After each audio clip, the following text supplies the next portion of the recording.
Welcome to the Carriage Play annual pre-E3 podcast. I'm Joe. And I'm Jacob. And we're about to dive right into it. Okay.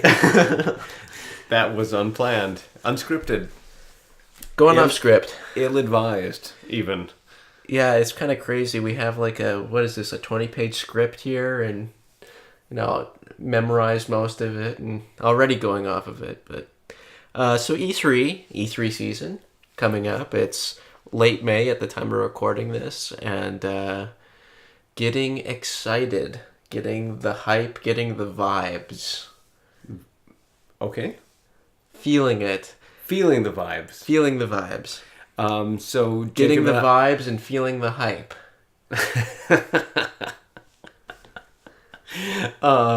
Okay, so as we usually do, Jacob and I talking about this stuff all the time, speculating for the Electronic Entertainment Expo coming next month. Video game Super Bowl. No, it's more like the video game Olympics. Okay, yes. Okay, that's better. Yeah. That's better. We're all there to see our team win. Who's your team? Gray Fox. Okay. You're gonna lose? So, yeah, I mean, we're getting excited. We are excited for primarily Sony. That's, Get that out in the air.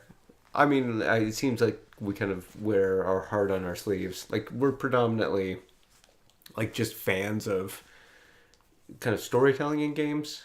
And, like of the major first-party publishers, Sony has made it their mission to champion that kind of message, with successes and failures along the way. It's not always sterling, but that they're always trying has led Jacob and I to root for Sony.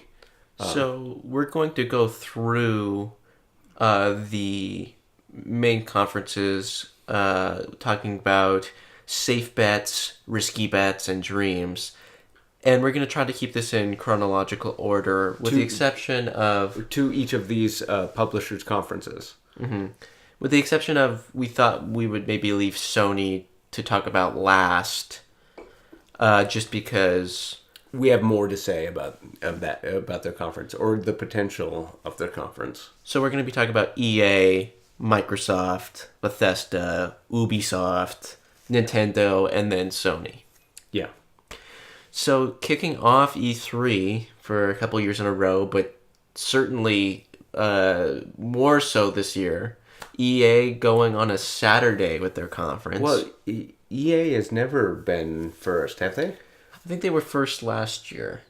They branched out of the main conference of E3 proper, set up their own thing, and I think they went on Sunday before Bethesda. Okay, yeah, that's right. All right, okay. So now they're going on a Saturday presumably just to be weirdos, but we don't mind it because with the work week, it makes it easier. It makes it easier to kick back on a Saturday and watch a conference than having to... About sports. I'm so excited. Sports? It's a ludicrous display. Yes. Sport ball. But EA kicking it off. Past couple years been super crummy, with leading into those years, everybody saying this has to be the year or else. This has to be the year that EA finally pulls its head out from its anus. And this is a PG-13 podcast. It is? Yeah. Okay. We say anus on this podcast, Joe. Okay. We censor ourselves. I won't. But you're editing this, so I'll just bleep out anything that you say. okay. EA leading it off, though. People saying for years, this is the conference. It has to be this year. Not this year, but the year that it was. And they never do. They always show documentary-style footage of some... Light on announcements, a heavy on filler is EA's kind of EA's modus operandi. EA's mentality is all filler, no killer. Pretty much. So we've been waiting for a number of years for Amy Hennig's new Star Wars game. And those of you not familiar with Amy Hennig, important creator on the Legacy of Kain series, important creator on the Uncharted series. And she had a messy breakup with Naughty Dog. When was that? 2012? 2013? 2013, right? It was after Last of Us came out in 2013, so maybe more 2014. Okay, but she was like Druckmann fired her. She was knee deep in the development of Uncharted 4, and then some studio politics came in or something, and she ended up leaving for EA Visceral, developing a new Star Wars game. And since then, every year, Jacob and I and people online have speculated that, okay, this is the year that we see it. This is the year that we see Amy Hennig's Star Wars game, and it just never is. But this year it will be. But this year, yeah, this is the year. It is a safe bet that Amy Hennig's Star Wars game, probably something called like Star Wars Origins. Oof. It might be Star We hadn't talked about that before, but it might be. What a crummy name that might be. God, I hope not. But her Star Wars game will probably be there this year, and we'll probably see it announced, perhaps dated, shown fully, and that's exciting. But yeah, another safe bet would be Battlefront 2. A safer bet, even. Yeah, that another Star Wars game being shown. Battlefront 2, the sequel to the multiplayer-only Star Wars shooter. Yep, yeah. From a couple of years ago. Yeah. Which we didn't play. But the Battlefront 2 has a story mode. Maybe more interesting. Something that maybe I should get out in the open here. I'm not actually a Star Wars fan at all. I haven't seen any of the Star Wars movies aside from maybe when I was 8 years old watching part of Episode 4, part of Episode 5, 6, or something like that. So I'm not a big Star Wars fan. I'm not a Star Wars fan at all. My only real exposure being the Knights of the Old Republic games. Yeah, I'm in a similar boat to Jacob. Like, I've grew up with Star Wars, and I've seen like 1 through 6. The original trilogy being the only good ones. But most of my affinities for Knights of the Old Republic, which is not going to be there. We'll talk about that maybe in a little bit. Another safe bet for sure at EA will be their sport games, FIFA, Madden, their foosball, their hand foot kick thing with with the men's and the balls. Something like they wear like jerseys or something. I don't know. There'll be numbers on people's backs, and they'll be tiny on the screen, and they'll run around. That'll be there. That one. All joking aside, something that could be interesting is last year they announced the FIFA story mode. It'd be interesting to see story modes in other sports games. It would be a little push to get me a little enticement for somebody like myself to play a sport game. Okay, I'm gonna call you out right now. Okay. It's a little incentive. Okay, but will it ever happen? If the story was good. Okay. If it was like a Persona game and there was social links, Okay, so if it was a Persona game, but you replace dungeons with sport games, sports, sure. you know what? I'd play that too. That's not what they're gonna show. No. So then you want to talk about some risky bets. Oh, We're getting dirty right now. Your risky bets for EA. So Stig Amusen, who worked on, he was the director of God of War 3. He was in a couple commercials for some art institute. But famously, or maybe infamously, or not so famously, he had worked on with his team at Sony Santa Monica after wrapping up God of War 3 on a science fiction-y shooting game that was supposed to be like enormous, and Sony had sunk how much into it? Like 40, 50 million dollars, and then it had got canceled.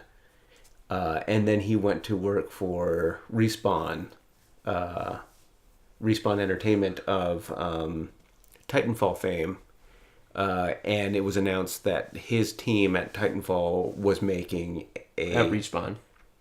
Oh, his team at Respawn was making a Star Wars game, which we can assume is a God of War style game. Well, but if the last thing he was working on was a shooter type deal, he might be. I mean, did we know it was a shooter? You said it was.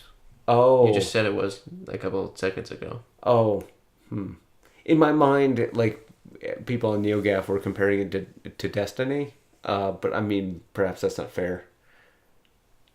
So that's a possibility that the Stig Amusen Star Wars game will be there.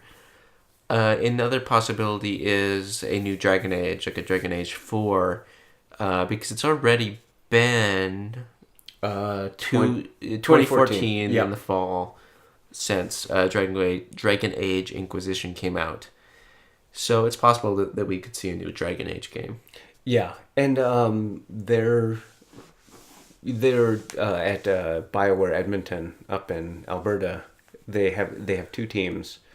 One is the Dragon Age team, and the other is working supposedly on a Project Dylan, which is a Destiny style social shooter that seems to have some development trouble, and has recently, although it hasn't been formally announced, has been formally delayed, which is, I can only imagine, a bad sign. So it probably won't be at E3 this year, but Dragon Age might. And then you want to just like throw a dream out there. We kind of touched upon it a little bit ago, but okay, yeah. So out of expectations for E3 EA at E3 that I care about the most, the least likely, though the most hoped for, man, I would love a Knights of the Old Republic 3. Like a proper freaking Knights of the Old Republic. And basically the team that would be making this is the team that worked on the MMO. Yeah, the Old Republic, BioWare Austin. Presuming they're not doing anything else. And that was Knights of the Old Republic was my, like I said, exposure to Star Wars, and I think that it would be very interesting to see a Knights of the Old Republic 3. I doubt that it will ever happen because those games aren't canon anymore. I don't know if Disney would want EA making a Knights of the Old Republic 3. Yeah, exactly. After Disney had purchased LucasArts. They did? Is this news? I'm glad that you had to clarify that. Breaking news. Yeah, it's Jacob's right. It's Disney probably doesn't want to promote non-canon Star Wars stories. So that's about it for our expectations for EA. The next day, on Sunday, June something, June 11th, is Microsoft. And Microsoft going earlier than normal this year. Normally they go on a Monday morning And now they're going on a Sunday afternoon. Once again, works out fine for us, just as now we don't need to be thinking about work and whatnot during that time. But we got some safe bets for Microsoft. You want to lay out a safe bet for us, Joe? Okay. The safest bet is that they will talk about Scorpio. Or, as we've speculated, Xbox Fish Tank. That's my prediction for the name. The next iteration of the Xbox hardware. That. By the way, that's no reference to something. That's just purely made up. Yeah, that's just purely a guess. Yeah, that was just word salad earlier, and we just laughed and laughed. We thought that it's catchy. You remember Xbox Fish Tank. It's not a marketing team thought, let's call this Xbox Origins. That sounds like it would appeal to the masses. Xbox Fish Tank sounds gross and dumb, but you remember it. Exactly. I think if if they went with like something too heavily marketed, it would just like roll right off of you. Like in 1 year, out the other. Exactly. But something like really obscure and weird, like Xbox Doc Brown Spider Monster, as reference to Kyle Bossman from Easy Allies. Yeah, you would probably remember that, even if it was dumb. What would be another safe bet for Microsoft's E3 conference? I think Sea of Thieves is obviously a safe bet. They leaned on it last year. It seems like one of those fan favorite type games. Everybody wants to see it. Everybody wants to play it. But it's also one of the few Microsoft games that exist. Like, they only have a handful of studios. Like, there aren't a lot of mysteries on this list for Microsoft. Sea of Thieves will be there because what else are they going to show? Like, they need material for the conference. They just don't have a lot. They don't have a lot in the chamber. And like Sea of Thieves, apart from having a strong showing last year, it seems like it would have to be here this year. Yeah. With a release date, with maybe some stronger single player features. I never got the strong sense if they were just showing off the multiplayer component of an otherwise single player game, or perhaps it was a predominantly, or maybe like an entirely multiplayer game. I think it's entirely multiplayer. So yeah, but what is that beyond just dicking around on a boat with your friends? Can you keep that going long term? You can look at lots of other MMOs that have. But you'd have to create destinations, really interesting places to go. But think about that one superhero Marvel MMO thing that was on PS3. I can't remember the name of it even. No, it was DC. Oh, was that DC? Yeah, yeah. Think about that DC MMO thing. What was that even called?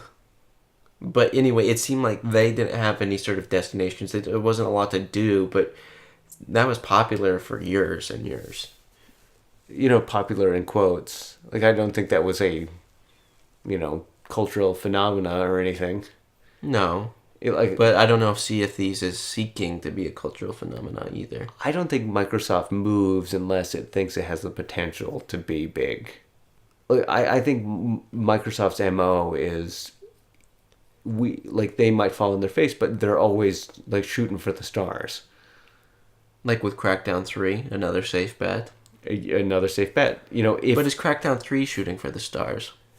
I think in that space of, just the to be the next to carry the baton from Grand Theft Auto Online, as the multiplayer fuck around game. Mm-hmm. I think it could be quite successful if they market it right, position it right. So then another safe bet would be Forza 7? 6? Wait. 8? 6. Wait. No, I think it's 7. Okay. Anyway, like the next simulation racer from the Forza team. Not the Horizon open world style, just the straight up linear racing game. Yeah, I mean, I don't like. I mean, I have nothing against simulation racers. I just that just for me it sounds like a bad time. And you could call us Sony fanboys, but we're not like into Gran Turismo either. We just don't really like. My favorite racing game is I mean, there's like Jet Moto, but I was thinking of like Wipeout. Mario Kart, Yeah. that kind of thing. Yeah, it's big for Microsoft, not big for us. Three, uh, three, Baby. blah, blah, blah. 3-4 Industries, who is responsible for the Halo franchise now, said that they would be showing something off at E3, but it wouldn't be their new Halo game. Halo 7? 6. Halo 6. Do that bit again. That they're interchangeable. So like what that is, what shape it might take. It's possible. Like I was thinking, it's possible that it would be some sort of tech demo-esque thing for the Scorpio. By the way, which would be a phenomenally powerful piece of kit. Like they've already announced last year 6 teraflops. You're already a system nearly 6 times more powerful than the original Xbox One. That is a big jump. And So, like, if there was some sort of tech demo showing that power off that could really demonstrate this is what separates Scorpio from Xbox One, right, that could be very interesting as a selling point, at least. and very very talented tech and art people at 343. Like it could be really impressive. So, you want to get into some risky bets? Oh yes, yeah, things less likely to happen, but still possible. I think is a Rise sequel to Rise, Son of Rome, which was a launch title for Xbox One by Crytek. I don't think there's like Crytek still exists. Like they've been going through some financial woes for a while now, but we don't know what they're working on. I speculate it's a Rise sequel. I think Microsoft will need software to show off its new piece of hardware, and Crytek knows how to do that. I think it's a possibility. I think another possibility would be a game from Mistwalker, which is the studio helmed by Hironobu Sakaguchi, Yeah, formerly of Squaresoft right. The and Square Enix, famously the creator of Final Fantasy. and who liked to put his name on a bunch of other projects, and then ended up funding a Final Fantasy movie called Spirits Within, Yeah, it was. and that tanked, and He was forced to resign. Yeah. then he went on to create Mistwalker Studios and made Blue Dragon for the Xbox 360 and Lost Odyssey. Also for the 360. And they've been pretty. Did I say also for the? Okay. Yeah, he's been quiet for some time. It has been some time. Like there was a mobile game that they've had, which was quasi successful. But last summer, I think it was, Sakaguchi had shared a piece of concept art at some talk he was doing at a university. I'm half remembering this. I hadn't looked it up, but he had shared this piece of concept art for his next big console game.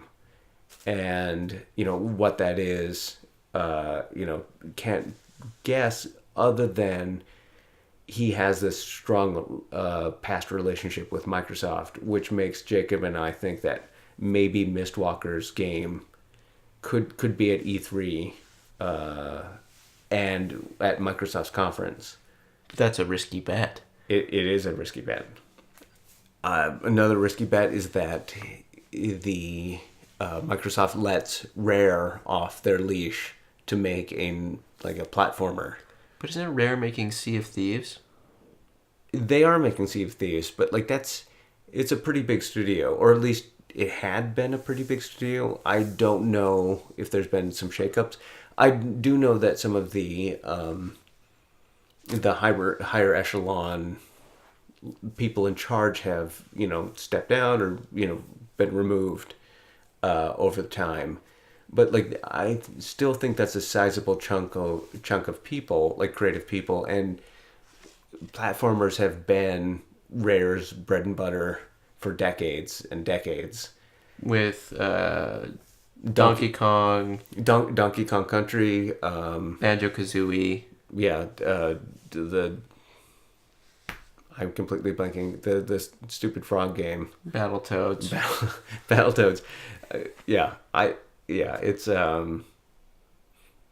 So it's possible, but maybe even riskier than risky on that one, that they are making a platformer. I could see it happening, like Sure. especially after the Kickstarter success of Ukulele. But not the critical success. Well, But I mean, it I would mean- be kind of late now. Exactly, but like I can imagine Microsoft saying, "It's like, oh wait, there is demand for this kind of thing, and we have a studio that specializes in it. Let's get them working on something like that, in tandem with Ukulele." And then also Square Enix with Crystal Dynamics, was it last winter or maybe early this year, had teased that they were making a Avengers game. From the team that had previously made Rise of the Tomb Raider, an Xbox One timed exclusive. Jacob and I think that there's a possibility that they'll carry on that relationship and With Microsoft. with Microsoft and have a similar timed exclusive Avengers game for Xbox One / Scorpio. So then I guess we don't have a lot of dreams for a Microsoft conference. Like, as you know, we're not huge Microsoft fans, but some possible dreams could be Microsoft, like a rumor years ago had said, Microsoft actually funded Silent Hills and was working with Konami to make a form of what was once Silent Hills come to fruition. And the thing is it's difficult to know how many people at the former Kojima Productions at Konami, how many of those people are retained there, because that was a sizable staff, and the rumor was probably BS, that Microsoft had stepped in to fund that game without Kojima and making it an Xbox exclusive. But that would be really cool if that got a chance to exist. Well, I think it's the type of thing that Microsoft would look for as a huge play for the fans. People would go nuts over seeing that. They already know that it's already, just by kind of like a teasy demo, it's already kind of a internet phenomena. So like it's that sure bet that Microsoft likes to fund. But that's just a dream. I mean, it is a dream, but it's also a possibility. And this is, a little conspiracy theory, A little. little tin hatty. But like, and Jacob will I quickly. think you've already said this on the podcast before at one point. But May- go ahead. So it was earlier this year, right, that Scalebound was officially canceled, or was that late last year? Or earlier this year, I think. Okay, so Platinum,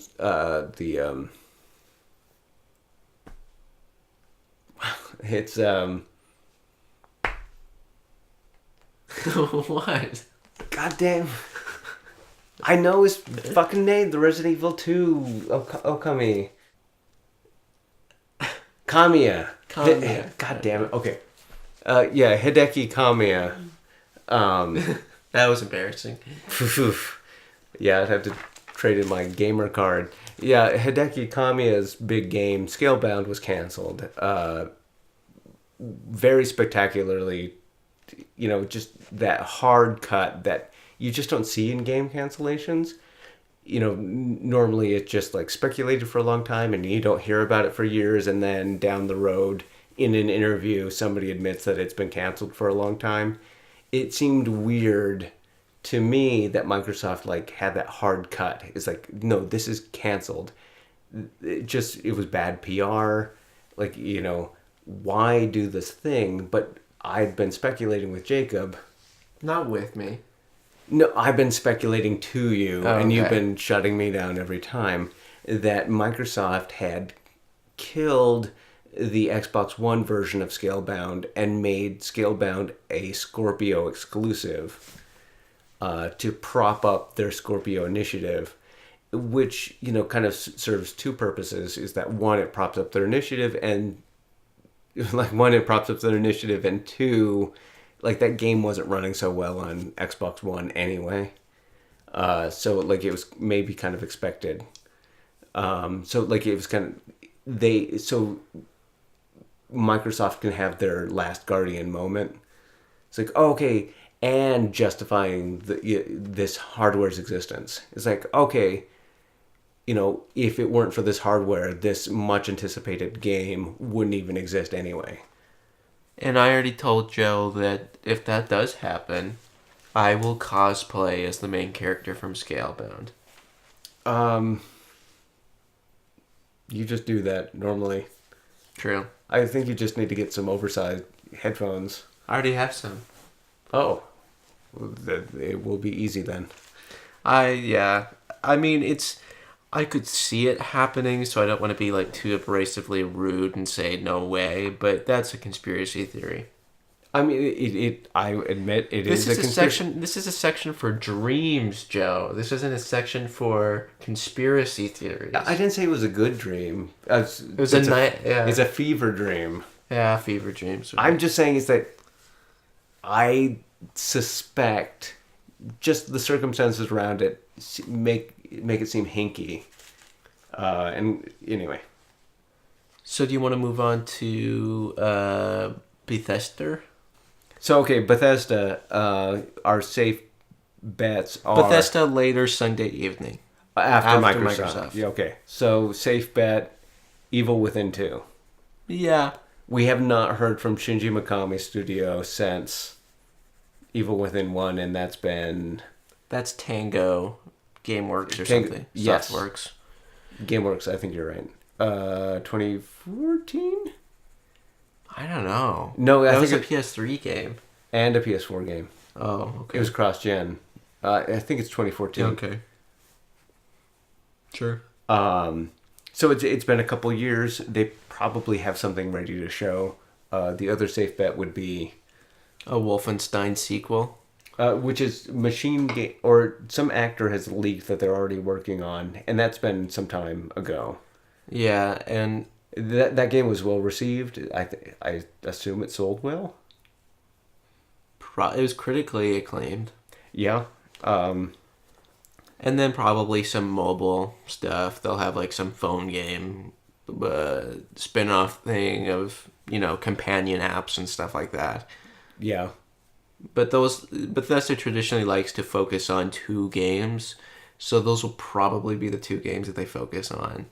But there is also a risky bet if you are that type of person who would make that type of bet, that Todd Howard and Bethesda Softworks, His studio, the Elder Scrolls studio, the Fallout 3 and 4 studio. Yeah.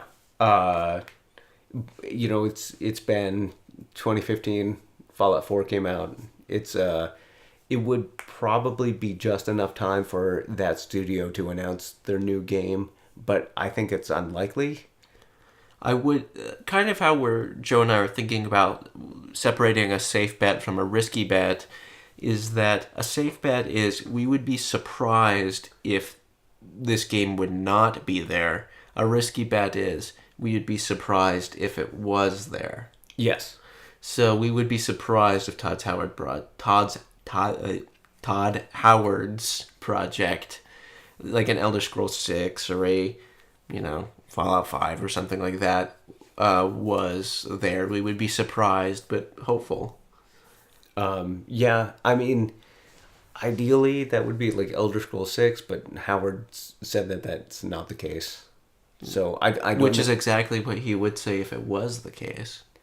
I don't know if that's true, but anyway, We got some dreams for Bethesda. We're Bethesda fans. yeah, I think Jacob and I would both be very happy with an Oblivion remaster. The Elder Scrolls 4. Elder Scrolls 4 Oblivion remaster, and it's not a fan favorite, but it is certainly our favorite. And that's really what's important. Yeah, I mean, we're just naturally more important than normal people. Truth.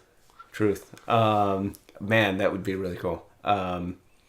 Also, and this is way the hell out there, but Jacob and I like just really appreciate how good a job Obsidian did on Fallout New Vegas. Taking, assets and like the formula that Bethesda created more or less, and then just making it really deep and rich and full. And so Jacob and I, like, dream project from Bethesda, letting Obsidian make an Elder Scrolls game, like, would be really, really cool. That's a dream. It is a dream, but possible technically. Yeah. Which leads us to Monday. Monday. Starting off with Ubi. Good old Ubisoft. Surprisingly, some exciting for us personally safe bets. Typically not too excited for some of these franchises, or Ubisoft, but I'm looking forward to seeing Assassin's Creed actually. Yeah, it's. I haven't been excited for an Assassin's Creed since 4. That series is stuck in a rut, which is certainly why they took the last year off to sort of like come back with something strong and interesting. And from some early leaks about this new game, Assassin's Creed Origins, Love the name. it seems like it's capturing some of that magic from 4, and hopefully like building on it. Well, it's the same team as the people who did Black Flag, which is 4. Yeah, so I mean that's exciting right there. Another safe bet, of course, Just Dance. Don't need to talk about it. New Tom Clancy, Poop on Your Toothbrush. Don't need to talk about it. But then Far Cry 5's kind of interesting because close to our hearts, so to speak. Yes, as you might know, Joe and I, born in Montana, from Montana, lived most of our lives in Montana. It's kind of interesting watching the Far Cry 5 stuff because the environments, that's what a lot of Montana looks like. It looks very true to reality with the exception of, burning barns and people running around with shooting everything. But the one thing that caught me immediately as not authentic Montana, which you might find interesting, is the cows. There are lots of okay. Living in Montana, you become very accustomed to how cows look here.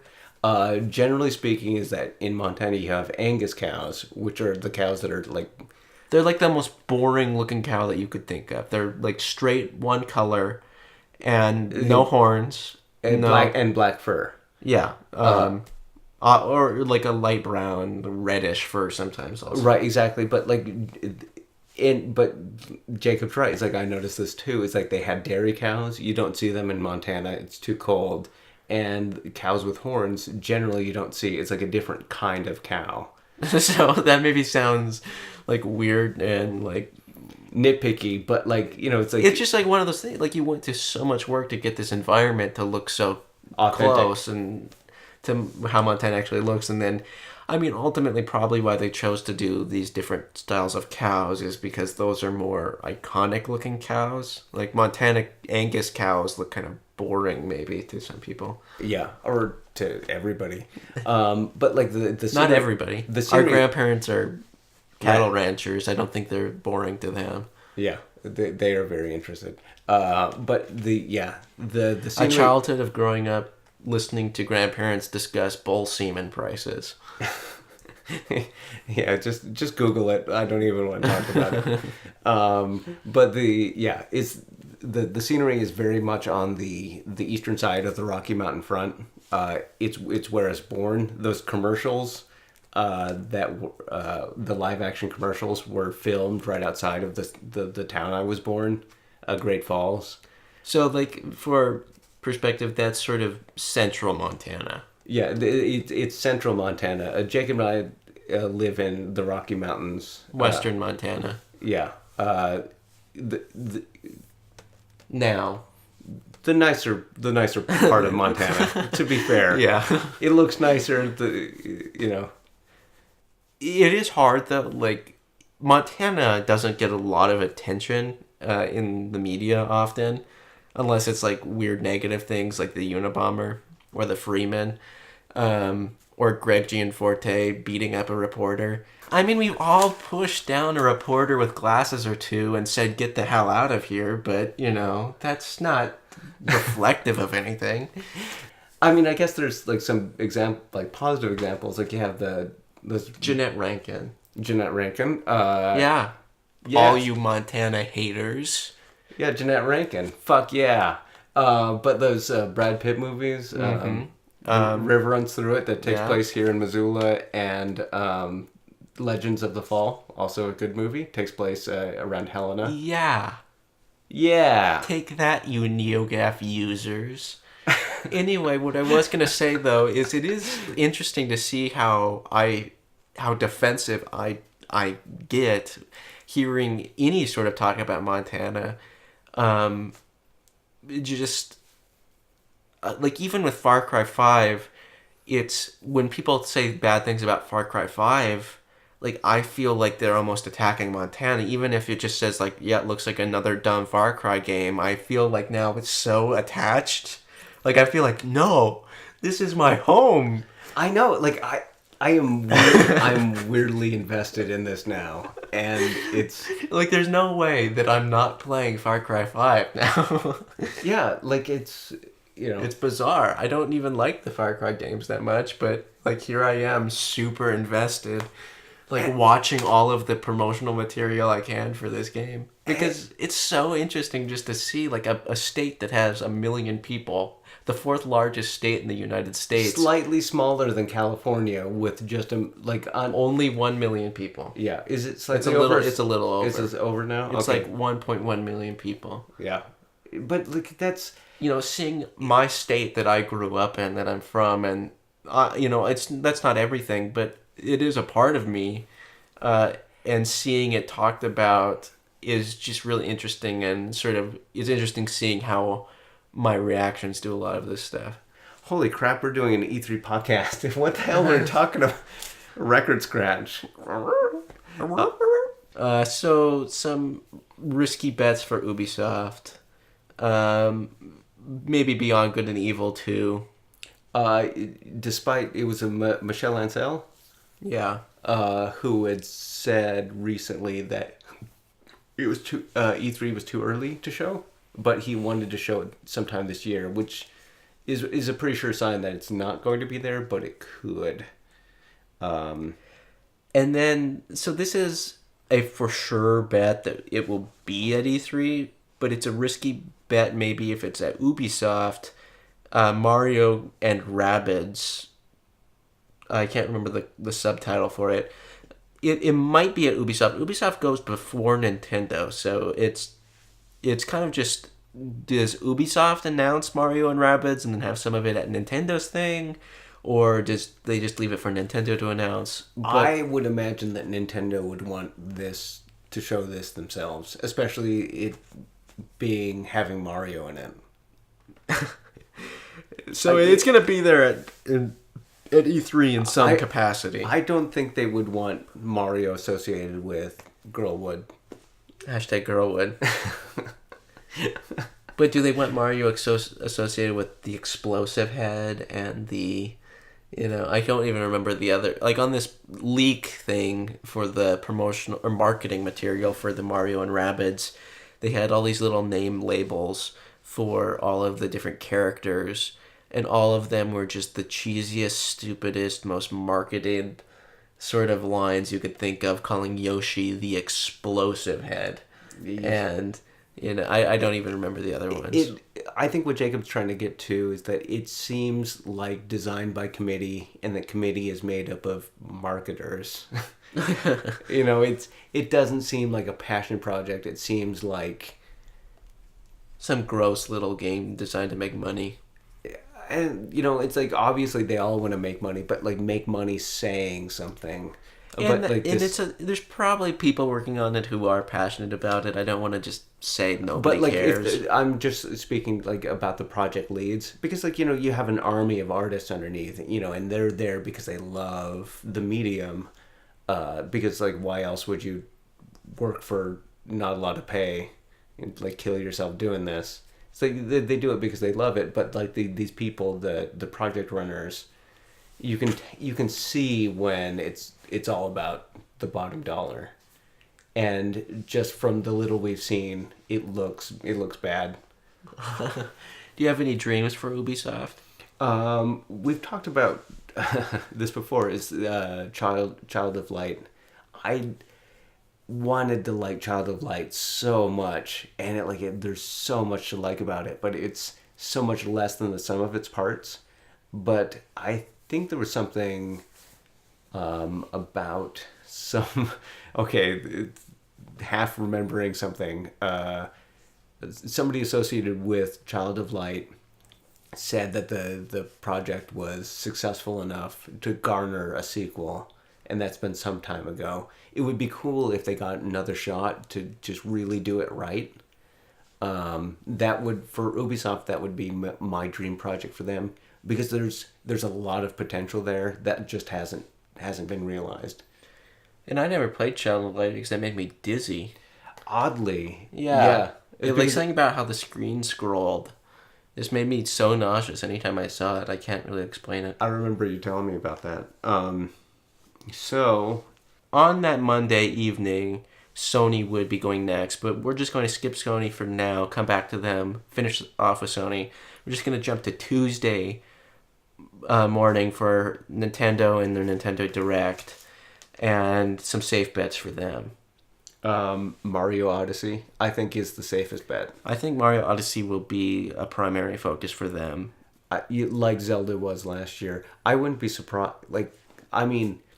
I'm not saying this will happen, but I wouldn't be surprised if it was just Mario Odyssey, like it was just Zelda last year. I think we would maybe already know about it, and I think there's less for them to... Well, I think why Zelda worked so well was because they could give everybody a very small portion of the game, and in an hour they couldn't even do everything in that small area. I don't know if that's true with Mario Odyssey.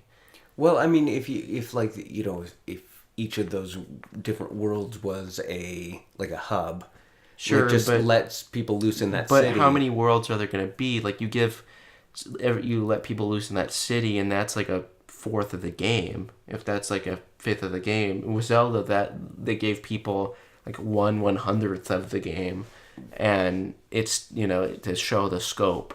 I don't know if they could do that same level of just pure exposure to Mario. It's hard to say how big the game is. Mm-hmm. It's difficult to say, but definitely it's going to be there. Oh, yeah. Almost certainly. Also, I'm almost sure that if this game appears at Ubisoft or not, is that Mario Rabbids is going to be there. Yeah, and we already kind of hit that. Splatoon 2. Yep. That's coming out in July, so they'll have some Splatoon 2 stuff.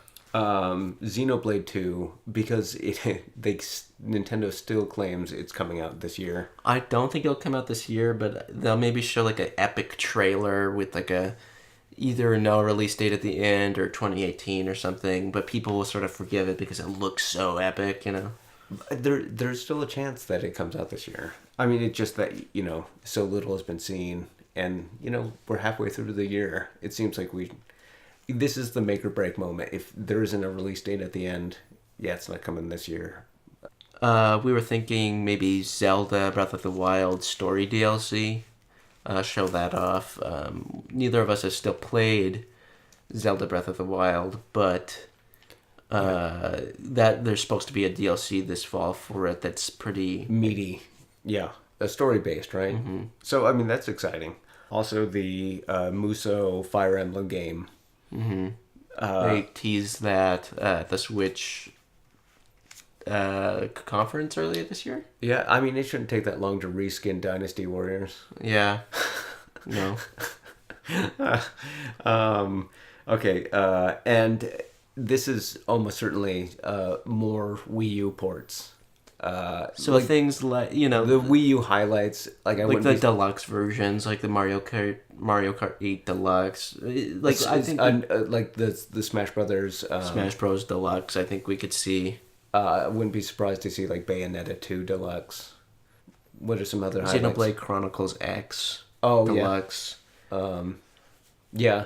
What was that one by that other one by Platinum? Wonderful 101. Yeah, Wonderful 101. Like, I wouldn't be surprised, like, these highlights from the Wii U, and especially because most people didn't buy a Wii U and thus haven't played these games. I mean, would be a treat for Switch owners. I mean, essentially new games. And an incentive to get a Switch. Right, over buying a cheap Wii U. Some risky bets. So along with the Mario Rabbids rumors back from last year, there's also rumors of Pokemon Stars, a Pokemon Sun and Moon spin-off. So we could possibly see that this year, since the Mario Rabbids thing came true. Right, and I think that would be a big boon for Pokemon fans to have a high fidelity looking Pokemon game. You know, I can see that being like a big win. Mm-hmm. There'd been a rumor some time ago, unsubstantiated, but that Beyond Good and Evil 2 was a timed exclusive for Switch. Or I think it was even, the rumor was back when it was still NX. So, maybe. That's possible, but I mean, once again, Michelle on sale said it wasn't going to be there at E3 this year. So it's a risky bet. What about Retro's new game? So yeah, Retro Studios of Metroid Prime and Donkey Kong Country. Donkey Kong Country fame. But Donkey Kong Country's on the Wii U, not like the original Donkey Kong And Country. the one on the Wii.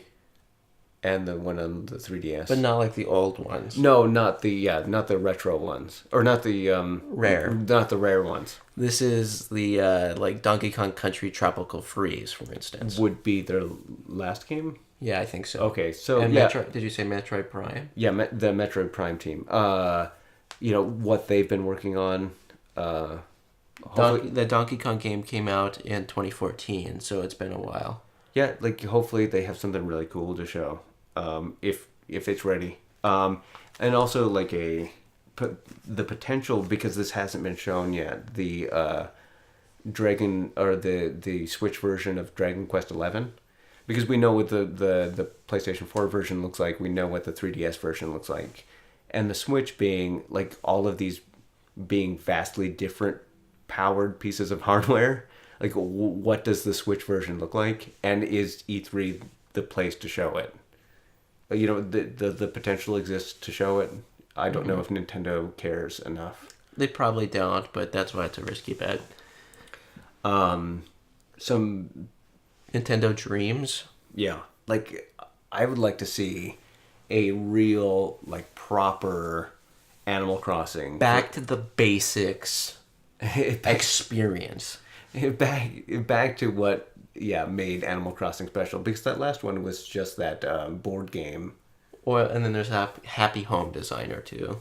Oh yeah, so a couple games in a row that just felt like mini games to a proper real Animal Crossing, and it would be cool to see that on the Switch. I would like, though, more than just back to the basics Animal Crossing. I'd like to see them expand upon that formula more. I think it's gotten to a point where, well, for sure, when you look at the GameCube / N64 Animal Crossing, then to the Wii one, to the DS one, to the 3DS one, they're all based off that same formula, and that the one that when we played it on the GameCube felt so fresh and innovative, And I think if they could somehow capture that heart or that inspiration again, I think that would be pretty amazing. And I don't know quite how to do that. Maybe add in more dynamics with the townsfolk, more social link-esque qualities to them. Or some like radiant AI, like you saw in like Bethesda built into Oblivion, where like there's a lot of potential actions that like a NPC could perform or do, you know. Another sort of weird dream that I'm pretty sure we brought up every single podcast as well. Seems like we have a trend of this, but a Final Fantasy VI remake. I think Nintendo could find profit in partly funding something like that. With Sony funding Final Fantasy VII remake, Final Fantasy VII is this property associated with Sony. Final Fantasy VI or Final Fantasy III associated with Nintendo. Yeah. And a while back, years ago at this point, former NeoGAF member Verendis, this is the Carriage Play Verendis corner here, hinted at Final Fantasy VI getting a remake in this long list of things that were happening. And at the end of it, he had said that one of these games was going to be a Nintendo game. So he didn't have too much information on it. So we kind of thought Final Fantasy VI being associated with Nintendo, that being a huge fan favorite game, being a big win for Nintendo, that Final Fantasy VI remake could be happening, funded partly by them, and could be a Switch game. Yeah, and that would be really cool, because that's one of my favorite Final Fantasy games. Yeah, we should do like a Final Fantasy podcast where we talk about like our favorite Final Fantasies and yeah, totally. Yeah, I look forward to that in 2021. Yeah, if you're lucky. So you want to move on to the big boy, the bad boy, the good boy, the hopefully not disappointing boy. So going back in time to Monday evening. You could have just added a sound effect. You're editing this. No, it's all analog. Okay, all right, we can do it. So Sony, Monday evening. Last year, I was so impressed. Like the whole thing was so cohesive. It was a show. You take a wonderful person out on a nice date. You go get a nice dinner at some classy restaurant, and you pop over to the E3 Sony showcase. You sit down and you just have this brilliant masterpiece of a show. Like you're saying, this is a physical place that you can just like wander into. It is. I mean, you can't it's okay. If you're good enough, you can wander into it. Anyway, like it was super impressive. It was a piece of entertainment unto itself. So Jacob and I have like high expectations for like presentation and for content as well, but content. But with our safe bets, they have a finite amount of time. And we're thinking about 9 slots, 9 games, 9 things to talk about. To really zero in on. Not including stuff with like a montage or... But like Sony has this thing where if they have a co-marketing agreement, it's almost assured to take up one of those slots. And just Sony has so many co-marketing agreements with every big game coming out this year that it's a little frightening. It's like, oh no, what's going to be left? What mystery is going to be left? What unannounced thing is going to excite us? And that's a little dismaying. But the for sure safe bet 2 third-party co-marketing deals that will be there in IMHO is Destiny 2 and Battlefront 2 and Call of Duty World War 2. Yeah. Those are the ones that I'm almost positive will be there. Yeah, they will get significant screen time, as probably will Far Cry 5. And potentially an Assassin's Creed Origins if they also got the co-marketing deal. But... Or, like rumored recently, the new FIFA game has co-marketing. But with Far Cry 5, Assassin's Creed, and FIFA, in my mind, if I'm breaking up into safe bets, risky bets, I would not be surprised if Far Cry 5 was not there, if Assassin's Creed was not there, if FIFA was not there. I'd be very surprised if Destiny 2, Battlefront 2, Call of Duty World War 2 were not there. So if that makes sense, if I said that right. I'm not positive if Far Cry 5 it will be there. It would make sense. Sony in the past has liked to show off Far Cry stuff at their conferences. It's hard to think of how they could work it in if they do the show like they did last year, how they could really work that into that format. But it's possible. Yeah. First party for sure's another Days Gone demo, probably. Which I'd be very excited for. I've seen a lot of negative attitudes towards Days Gone, but I'm personally very excited. I think Horizon has gotten me excited. I keep seeing this mentality of everything. They just showed a scripted gameplay demo of Days Gone, and as some people have brought up, that's what everybody said about Horizon too. Yeah, like people were very pessimistic about that Horizon demo, and like they were impressed, but they were like, okay, how much of this is real? And it turns out all of it is. So I'm just going off the assumption of Horizon was great, and Days Gone. Okay, but why wouldn't Days Gone be great? I'm still on the fence. I think they need to show me something more. Like they need to show me like systems. They need to show like traversal. They need to show me quests and towns, and like I'm getting like not just an open world game, but like a like almost like a role playing game, like for it to like really hook me. And for me, I don't need that personally. I would love to see those things, but sort of Horizon has given me faith. I was super pessimistic on Horizon. I wasn't excited. I thought I need to see these things, and it turned out that I really loved Horizon. I think Days Gone, if it's even just a mechanically competent game, if it just feels good to play, and you won't really know that until you're playing it, it will be a good game in my book. Not that, whatever, I'm not trying to like do a mechanics over story thing. I'm always story over mechanics, but I just think of Metal Gear Solid 5, I think of Horizon, two games that I love playing, even though that the stories in those games aren't personally my favorite. Yeah. But like I mean something that would ground the character in the world, like you're walking through the settlement, you take a quest, and you seamlessly like drive your motorcycle to the place to get the thing, and like you have some trouble with some zombies.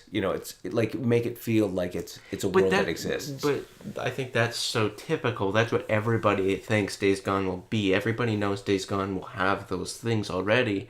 I think if you want to wow people, you got to think of something completely surprising. And something that kind of got me thinking on NeoGAF was I was seeing some of the statements that have been said about Days Gone from Sony Bend, and they were saying that zombies will indefinitely follow you if you drive slow enough, like hordes of zombies. And I was just thinking of this idea of a demo where you're seeing the main character ride his bike, and he's kind of trotting along, you're looking at the landscape, and you go into this bandit camp, and they start shooting you, and you keep on driving through, and the camera turns around to see that you've been luring a horde of zombies across the map this entire way into a bandit camp, and just seeing the AI fight each other. And I think you got to shock people with those things. I think we've already seen those demos of get a quest, get on your bike, oh wow, you can leave the town without a loading screen. That would be a really cool demo. That would really, I think, fire people's imaginations.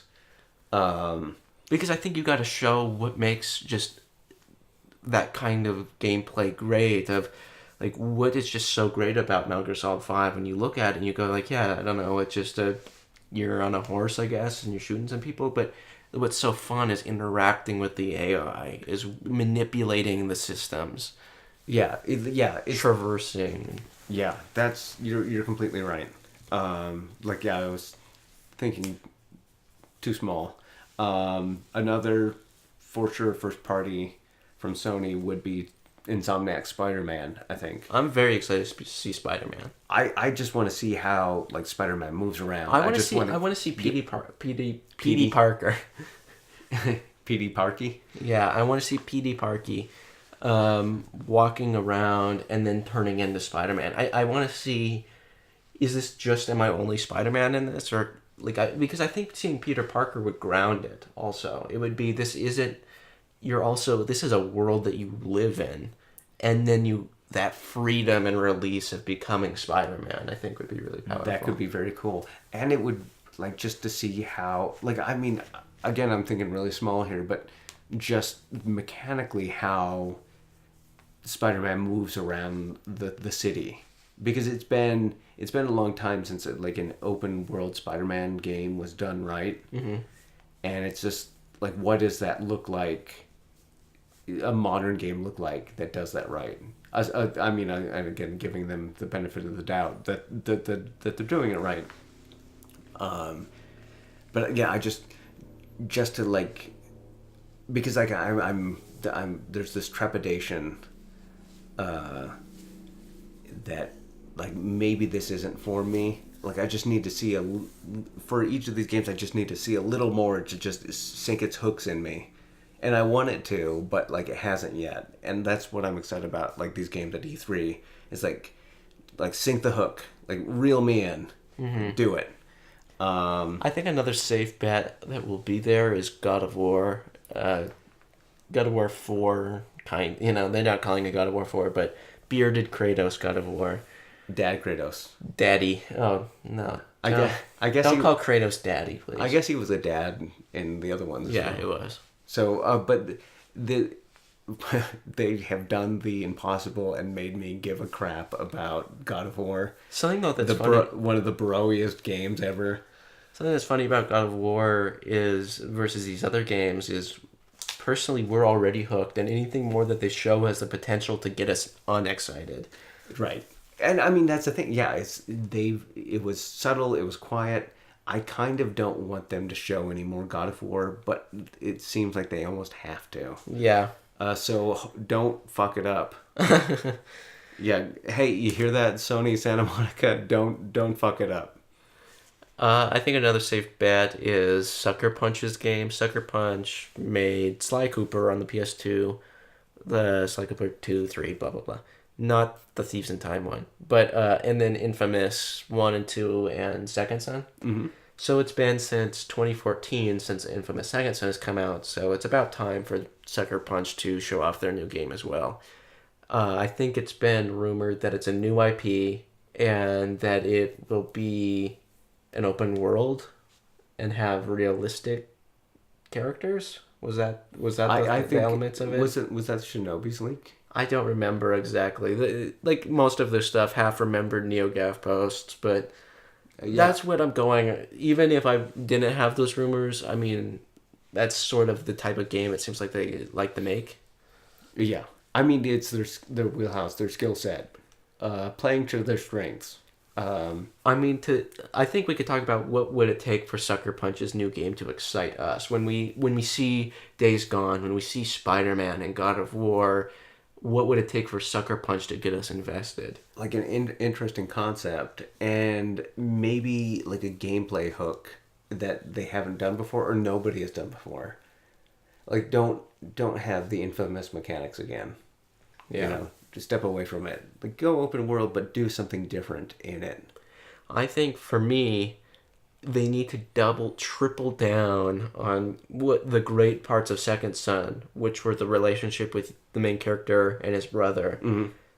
And that's about it. Take that and build a game around that. Instead of that being 10 minutes of that game. Exactly. You see that one cutscene that's emotionally impactful, and then that's about it for the entire game.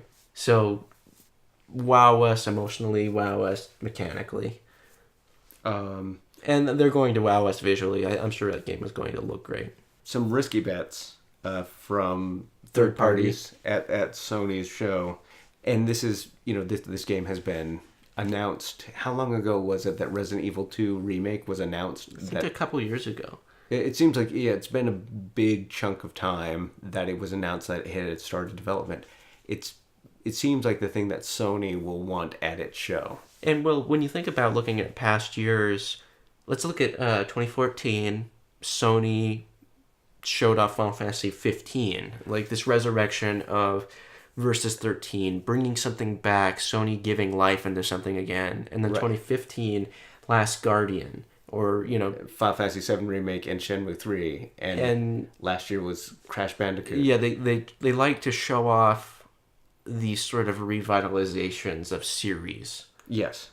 More games that were thought to be dead, and especially ones associated with the PlayStation brand. Well, and two, last year they announced Resident Evil 7 at their conference, so I think Resident Evil 2 remake would be playing to Sony revitalizes games, be playing to Resident Evil fans, they'd be playing to this is a Sony property, even though it's not. This is a Sony game. Tying the properties together. It's potential. Hopefully, seeing more Final Fantasy 7 remake. Well, it will be coming out in the next 3 years. So, yeah. So, long shot there. Well, before we skip over Final Fantasy 7 remake, a little theory, I guess, that we've been tossing about is they might have seen either the negative reaction to the episodic statements that the game is going to be episodic, or maybe that wasn't going so well and they might be just reevaluating the release plan. They might be thinking, let's try to do this right, or let's try to make this into one game, or let's try to get most of it done so that the episodes don't release years from each other. Hopefully there was some statement from the lead creative team that made it look like they were reevaluating what they were doing, which is not what you typically do when you're just about to release a game. So it's, yeah. Another risky bet, third party wise, would be Ni no Kuni 2 being there. It's still supposed to come out this year. Maybe. Hopefully, still like an important game, especially for me in particular. I'm not sure if Sony thinks it would rate for their stage show though. I mean, they had it at PSX the past couple of years, but they also had Robot Golf at PSX. Yeah, I mean, it's kind of one of those things. You look at these other games, and some of these other games feel like they need to be there more. Yeah, absolutely. I mean, it's like I wanted to get some screen time. I want to see a little bit more, but like I wouldn't be surprised if it weren't there. Another risky bet, third party wise, Marvel v Capcom Infinite. Yeah, not an exclusive game, but I wonder if, and Jacob and I were talking about this, that Sony's...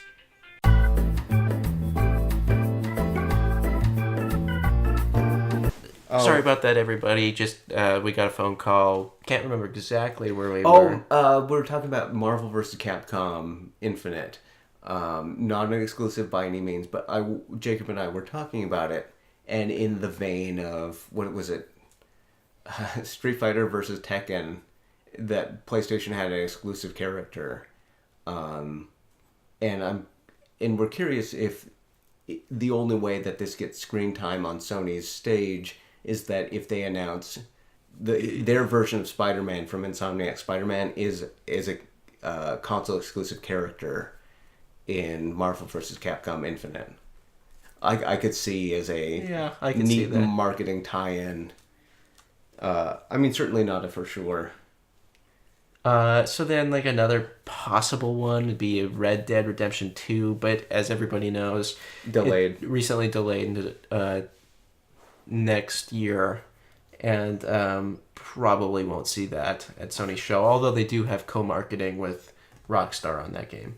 Yeah. So, I mean, I wouldn't be surprised to see it, but yeah. And there's also the potential to see Shenmue 3 as well. It's been years since we've seen that game, and there might be something finally to show, but even then, is that high profile enough now where Sony's at now in 2017? Right. Or, like, is it one of those things where the project runners want to share that with the backers instead? And there's the potential of From Software's new game, which could potentially either be third party or first party, depending on what game it is. Like if it was Bloodborne 2, which there's some rumors about. There's rumors that it's Bloodborne 2. There's rumors that it's Demon Souls 2. There's rumors that there's Demon Souls Remastered. There's rumors that none of that's happening. Yeah, or there's rumors that it's just another From Software IP that's Sony exclusive. It's difficult to parse the rumors, but they're coming from a lot of different sources, and they might all be bullcrap. So it would be interesting to see Miyazaki's new game. Although Miyazaki was listed as the co-director on Dark Souls 3, it seems unlikely that he had too much of a role in Dark Souls 3. Right. And as he was working on Bloodborne, but Bloodborne came out a couple of years ago now. And yeah, certainly his team, the Bloodborne team, wasn't involved in Dark Souls 3. So we'd be curious what those people are working on. Whether that's an Armored Core game or who knows what. Yeah, a new thing. Very interesting. Might be the place to show it on Sony stage. Let's get into first-party risky bets. Things like Last of Us Part 2. Yeah, I mean, certainly that's a game that exists. But do they show it? Do they show a live demo of it at E3? Especially when they most certainly will be showing Days Gone, and the crossover between those two games is huge. Even the crossover between God of War and Last of Us Part 2. And Last of Us Part 2 seems like it more so just started somewhat recently in development, and I would imagine them waiting a whole another year before showing a gameplay demo and saying it comes out, 2019. I would, actually I'd be kind of surprised if it was there, now that I think about it. That's why it's a risky bet. An interesting one would be whether Death Stranding is going to be there. And to actually show what that game is, they're showing like very neat things. Conceptual trailers. Neat conceptual trailers. What is it? Like showing a demo of somebody playing the game would be very interesting, but is that project far enough along? I almost wonder they wait another year, kind of like Last of Us Part 2, and just let it cook, let it die off, and then like just blow it up huge with this gameplay demo next year. The only thing that makes me think otherwise is that like Kojima stays pretty active on like social media. It makes me think that like if he didn't have anything to show, he'd be more quiet, so to speak. More quiet. I think there's a big potential for a Death Stranding gameplay demo, like a nice vertical slice. Well, it's kind of weird now. All of the rumored stars that will appear in Death Stranding, as like it seems like anybody Kojima retweets a thing from, now they're like the speculated next star, Hollywood star to be in the game. Emma Stone, Stephanie Houston for sure will be, by the way. Benedict Cumberbatch. Cumberbund. It's just like the list gets longer and longer. And maybe they're all in there. I would love that. That'd be cool. Maybe all of Hollywood is in Death Stranding. Kojima becomes the secret ruler of Hollywood. He just befriends everybody. Yeah, you're living Kojima's fantasy. Another one, and it's a game that has been simmering for some time. Dreams by Media Molecule, and it's like there's a lot of footage of that game, a lot of demos. Like you can log on and you can watch hours of people making things in Dreams. I mean I just don't know how they sell it or what you do in it. Or well, here's a theory. Okay. Now bear with me here. All right. I don't think Sony's going to just do the same exact formula of conference as they did last year. Even though that would be great and exciting or cool, I don't think it would be as exciting. I think there would be a level of disappointment to seeing, oh yeah, it's there's the live orchestra again. Like I think Sony wants to to change it up. Keep it fresh. Keep it fresh, keep it unique, and keep people guessing. And what about a way that they could do that where they use dreams to the media molecule game. the media molecule game Dreams to show all of the conference. So now kind of what I'm thinking is use the suite of tools in Dreams to create the conference itself. Yeah, exactly. And kind of what I'm thinking of, like in Nintendo Directs in past years, I remember one Nintendo Direct where they had little skits of a robot chicken with Nintendo characters in between the game trailers. And I was just thinking, what if they made like a little dream version of Shuhei Yoshida and dream version of Mark Cerny and a dream version of Kratos, and like they had little like skits almost in between things. Just straight using the software and that sells the software. Like, and that would sell it better than anything. It's like, look what you can do, instead of having like an extended 5-minute demo of seeing things we've seen before. Exactly. That would be very, very smart and very cool, Sony. Yeah. I'm not a Sony employee or anything. Detroit, Become Human. Detroit is a game I think it looks cool, and I think it looks, great. But like, you don't need to see more of it. Like, we've seen enough. Just release it. If you're not ready to release it, we don't need to see anything else. Also, and this is a game that's been off the radar for a while, but Michel Ancel's Wild, which is an open world survival game that takes place in Stone Age Europe, looked cool when we saw it back in 2014, maybe 2014. But it's been a while. But supposedly that still exists. If it still exists, it's probably ready to show. Well, I thought there was some rumor recently that it was going to be ready. I thought it was like sort of brought up again in the conversation. I do think there was some tweet, there was some screenshot, there was something. Or I think Michel Ancel maybe said Wild is still happening. I think you're right. Like, otherwise, if it weren't for that, I would just assume it was vaporware. But there's a potential for that to be there. And the Uncharted Lost Legacy downloadable Uncharted game. Don't show it. It comes out in a couple months. Yeah, I mean, I'm not against it. I'll probably get it. But yeah, don't waste your conference time on a game. We get the idea. We get what it is. Yeah, it's Uncharted with Nadine and Chloe. Yeah, we get it. Yep. So like, that's cool. It's sold. You don't need to show us anymore. Now we're just going to talk about like the dreams upon dream, like things very unlikely but possible to happen at Sony's conference from third parties. And maybe this isn't quite a dream, but it's pretty out there that Dragon Quest XI will have a Western release date and a showing at Sony's conference. That would be so cool. Like, we know it's happening. It's being made in Japan. We just need that. We just need that Western release date.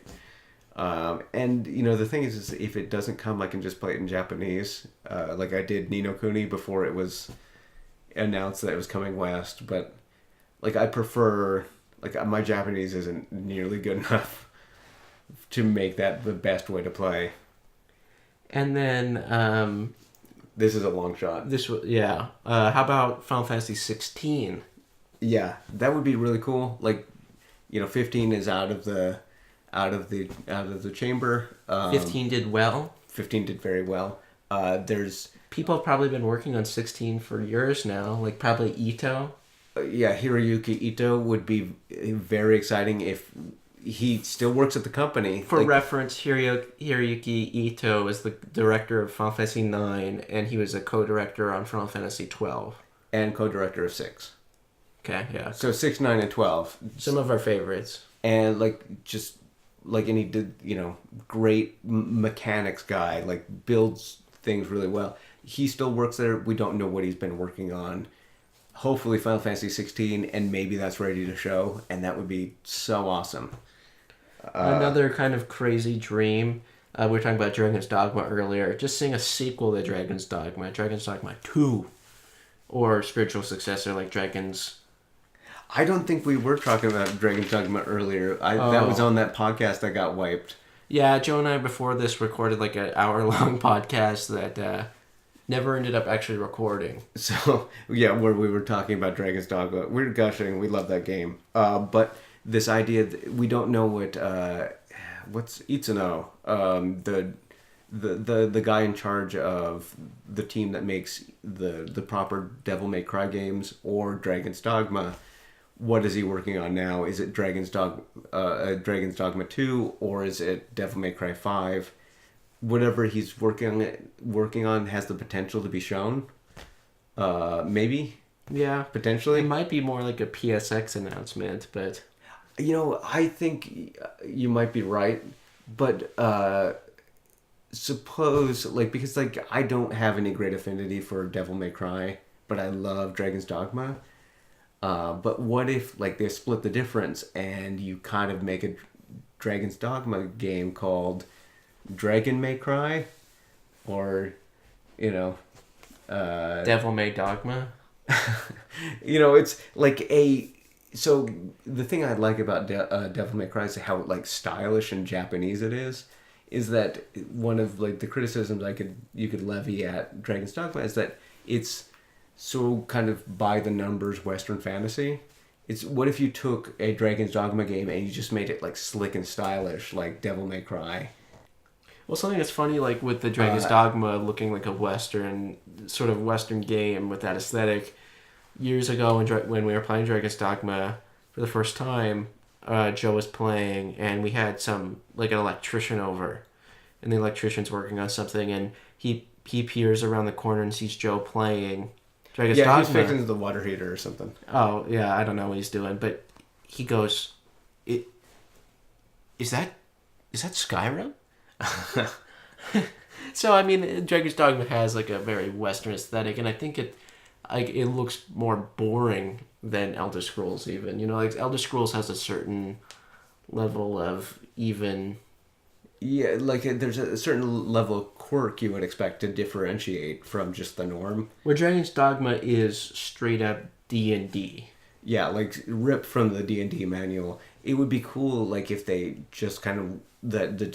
obviously a very talented design team just, let loose with the Dragon's Dogma mechanics and, that scope and quest design and traversal would be super cool. I am way off script here. I'm just spitballing my perfect dream game from that team. Uh-huh. Well, that's what it's all about. Dreams, man. E3 hype in the air. So first party dreams. This list is pretty scant. It's kind of weird trying to think. It used to be there's so many dreams, and now it's kind of so many things that are just good in games that it's hard to even ask for more or want more. I mean, of course, there's dreams like Suikoden 6, which will never happen. But I mean, here's a first party one, I guess, that we came up with of just Sony Japan Studio making a Japanese style role playing game. Yeah, and that's another one of those long running horrendous leaks in quotes. And he always seemed legit to me, and I suspect this was a project that existed at one point, but it's been years now. And if it's not at E3, it probably doesn't exist. And maybe if you think that seems too crazy, just picture back in 1998, Sony Japan made a Japanese role-playing game. Yeah, Legend of Dragoon. To compete with Final Fantasy. And although Legend of Dragoon is stupid and sucks... it hit the checklist of all the things that Final Fantasy was doing. It just did everything else way worse, Yeah, I mean, yeah. Sorry to any Legend of Dragoon fans. Yeah. We played it years after the fact and just found it really dumb story. Yeah, we sat down. It's it was this gem that we'd missed on PlayStation 1, and we bought it on PSN, and so, okay, ready to enjoy this. Just get into it, and it just, man, all of it just seemed really dumb. Chancellor Noish. Noish. So then I guess like here's just an even more out there thing. Like maybe like Sanzaru could be making this. I don't know, but Joe and I just have such an affinity for the original Jack and Daxter. Is my favorite Naughty Dog game. So maybe some sort of Ratchet and Clank style remake of it. Ratchet and Clank, like the movie tie-in game based on the movie based on the game, whatever. Some sort of thing like that, but actually good and like true to the source material.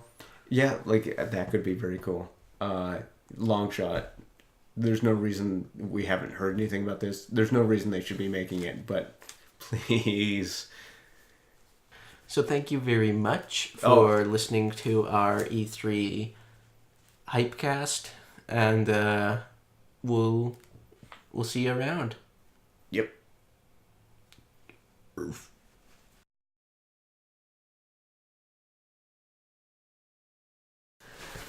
Not if it recorded.